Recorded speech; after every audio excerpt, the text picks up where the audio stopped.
Bonsoir, soyez les bienvenus dans votre édition locale. Connaissez-vous l'histoire géologique de la région? Pourquoi y a-t-il autant de fer et de charbon dans notre sous-sol? Autant de questions auxquelles répond l'exposition Roche organisée au musée de la Tour aux Puces à Thionville. C'est ce que nous verrons dans un instant. Mais avant cela, voici les autres titres de l'actualité de ce vendredi 7 février. Dans ce journal, nous verrons l'inquiétude du monde de la culture de Metz, confronté aux diminutions à répétition de leur budget. À suivre aussi le portrait du musicien Nicolas Quirin en concert ce soir au Troubadour à Metz. Mobilisation aujourd'hui des riverains de la rue des Graviers à Moulins-les-Metz. Rassemblés en collectif, ils entendent s'opposer au projet d'implantation d'une antenne relais téléphonique à côté de chez eux. Elle est déjà trop proche des habitations, vous voyez bien la proximité des maisons. Nocive, effectivement, à la hauteur de l'antenne va faire qu'elle va arroser pas mal les maisons. Que les opérateurs nous prouvent l'innocuité par écrit, en disant voilà, il n'y a pas de danger sur les gens, sur les animaux, sur les humains. Alors là, les gens seront tranquilles. Et l'antenne relais, on les accepte, il n'y a pas de problème. En attendant, ils demandent le retrait pur et simple du projet et en appellent au pouvoir public.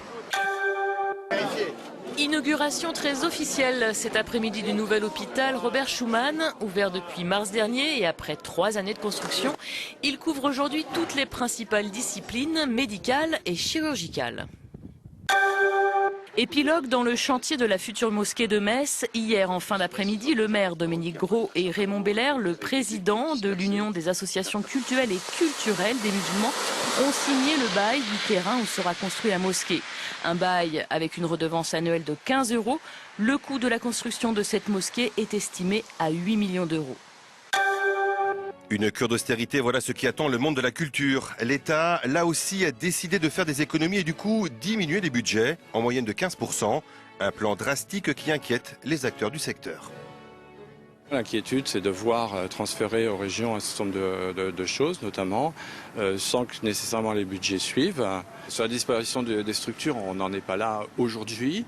Il n'empêche qu'il y a des budgets qui sont en constante diminution de fait. Donc vos marges de production, d'activité s'amenuisent et qu'il y aura probablement un moment où de toute façon ces questions pourraient se poser. Faire des efforts, les acteurs culturels n'y sont pas hostiles, mais pas sans poser au préalable de vraies questions. Au-delà des questions financières se pose la question du rôle de la culture.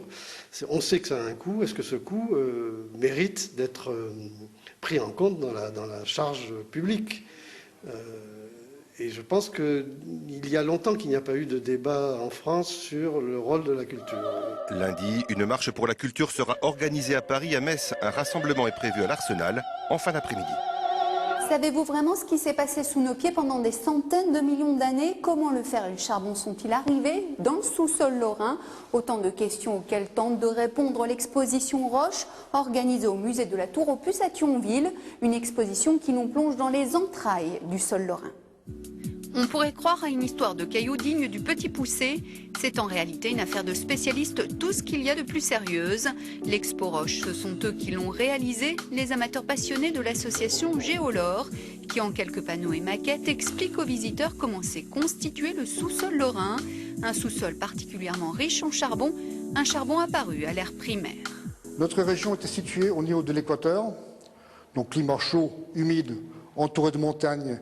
Et donc tous les cours d'eau se rassemblaient dans cette zone-là, qui était très probablement une zone de lac, de marécage, dans laquelle se développait une végétation très luxuriante. Les arbres, ils arrivaient sous l'eau. Ils étaient recouverts ensuite de fines particules venant de l'érosion terrestre qui est amenée par les fleuves. Et c'est comme ça que s'est formé le charbon, intercalé avec des couches de schiste. Une expo qui permet également d'observer des minéraux comme ce quartz vieux de 400 millions d'années, une broutille en termes de géologie. Autant de petits trésors à voir jusqu'au 30 mars au musée de la Tour aux Puces à Thionville. Le FC Metz retrouve ce soir à 20 h le stade Saint-Symphorien pour un match face à Caen qui pointe à la 7e place du classement. Après 2 nuls et 2 défaites, la marge de manœuvre du leader grenat de la Ligue 2 s'est un peu réduite. Aussi, il s'agit pour le FC Metz de s'imposer à domicile comme ils en ont l'habitude depuis le début de la saison. Retenez son nom, Nicolas Quirin est un jeune musicien folk messin révélé par le festival Home Sweet Home. Il prépare actuellement son premier album, rencontre signée Séverine Dangin et Yves Kreidel. À 27 ans, Nicolas Quirin a déjà une solide expérience de la scène. Après plusieurs années passées dans un groupe de hardcore, ce jeune messin prend la décision de jouer en solo ses propres compositions folk, un tournant musical mûrement réfléchi. J'ai toujours voulu faire ça, je pense que j'avais pas le courage au début parce que c'est un peu plus compliqué que de jouer dans des groupes où on joue très fort et on est un peu couvert par le son en fait et c'est pas la même chose qu'on renvoie aux gens quand on joue dans des salles et tout.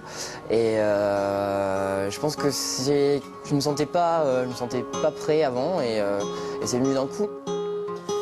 Follow me on the roof, ask your deepest questions to the stars. You will wear my coat and my arms keep you warm. Et en 1 an et demi, il s'est fait connaître et commence à tourner partout en Europe. Sa promo se fait essentiellement sur le net.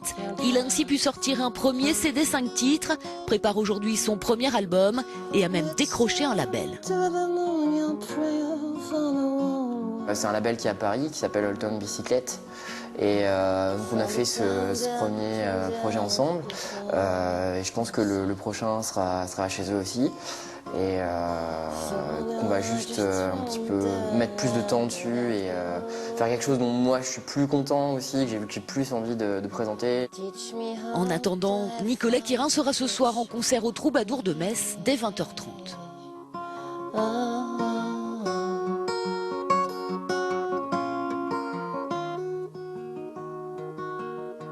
C'est la fin de ce journal. Merci de l'avoir suivi. L'information continue sur France 3 avec le